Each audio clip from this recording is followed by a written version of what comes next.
Hi there and welcome back. Today we're going to rank the Disney Dark Age. That sounds not that good, but it has also a better name for the real Disney fans, the Bronze Age. But I'm still gonna call this the Dark Age today.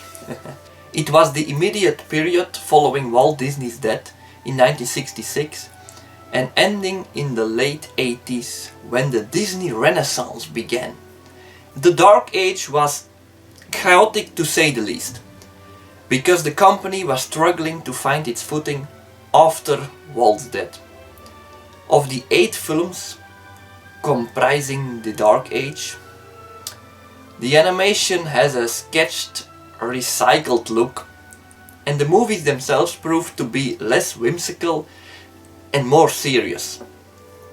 Not only the movies became darker, the 80s was also the time Disney got some serious competition from former Disney animator Don Bluth, who made his own animated movies. While I really like some of these movies of the Dark Age, I must confess it is one of the weaker Disney periods, but certainly a lot better than the Post-Renessaince. Just a heads up. Remember, we're not going to include the many adventures of Winnie the Pooh in this ranking because we're not going to include sequels or package movies in these rankings.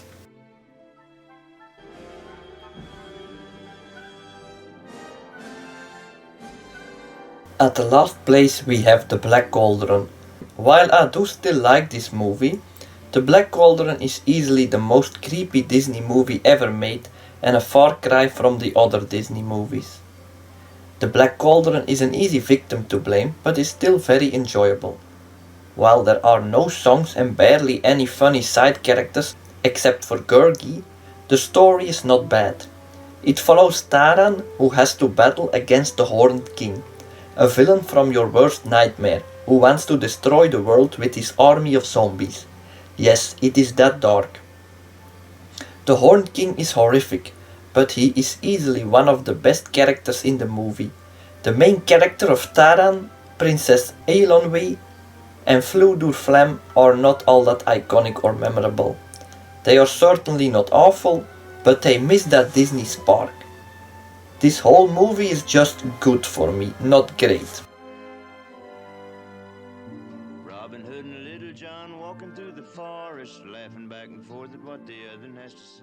Robin Hood is one of the more joyful Dark Age movies. It tells the story of Robin Hood with anthropomorphic animals.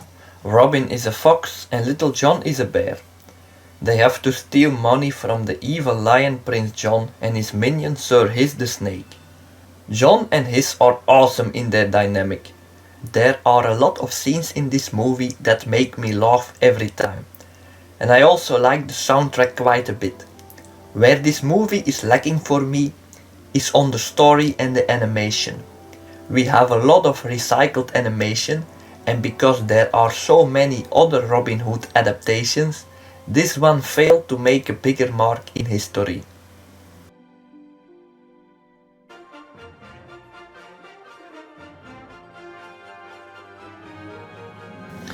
Where Disney does the Sherlock Holmes story, they do it with mice, the great mouse detective. Basil of Baker Street has to find the abducted toy maker kidnapped by Professor Ratigan. This movie has a lot of detective elements, of course, sparkled with Disney humor and Disney songs. It is a movie set in the Victorian age, and we even meet a Queen Victoria mouse.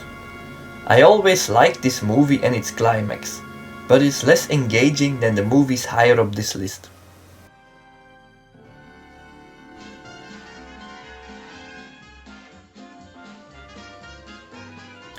The Aristocats is the only movie of the Dark Age that still has some personal touch of Walt Disney, because he approved this movie before his death.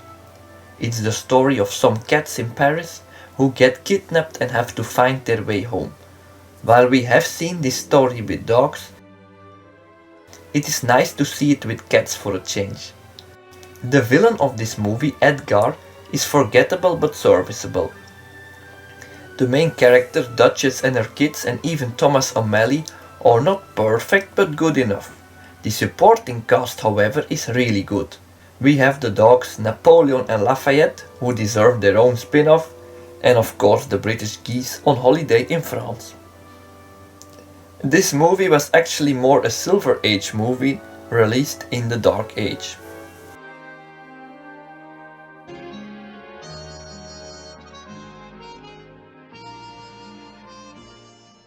If there ever was a Disney movie ahead of its time, it was The Fox and the Hound.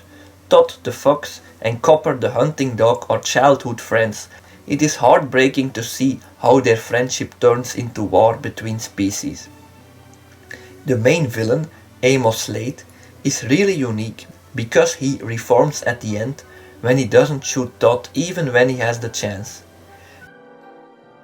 We have a lot of funny bird characters in this movie, and I cry every time the old lady has to leave Tot in the woods.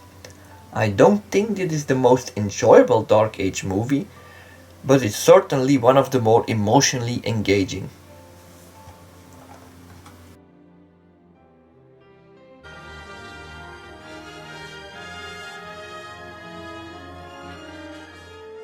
Our runner-up today is Oliver and Company. It baffles me why many people don't consider Oliver & Co. a masterpiece. It is a really fun movie and a clear blueprint for the Disney Renaissance that started 1 year later. This movie tells the story of a cat, Oliver, who has to survive in New York City. He befriends some dogs, including Dodger and a little girl named Jenny. Now he has to choose where he wants to live, and it is heartwarming. We also have a very intimidating villain called Sykes, a real mob boss who shoots people for a living. Oliver & Co. has amazing characters and wonderful songs. Why Should I Worry is really my jam, but even the Blue Poodle has a nice song. Please give this movie another chance. It's perfect like it is.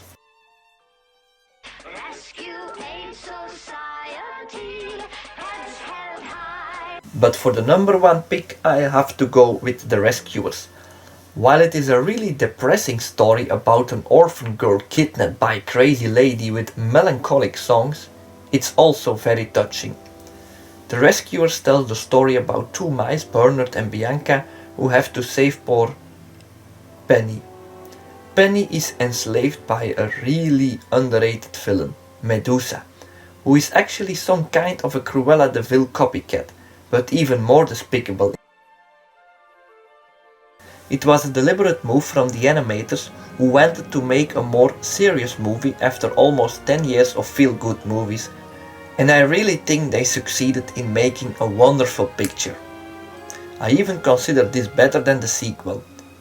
So that was the Disney Dark Age ranking. I hope you enjoyed it. I hope you're gonna give this era a new chance. A lot of movies in this era are really good. And next time we start with the most famous and most acclaimed Disney period of all time, the Disney Renaissance. Can't wait for that one.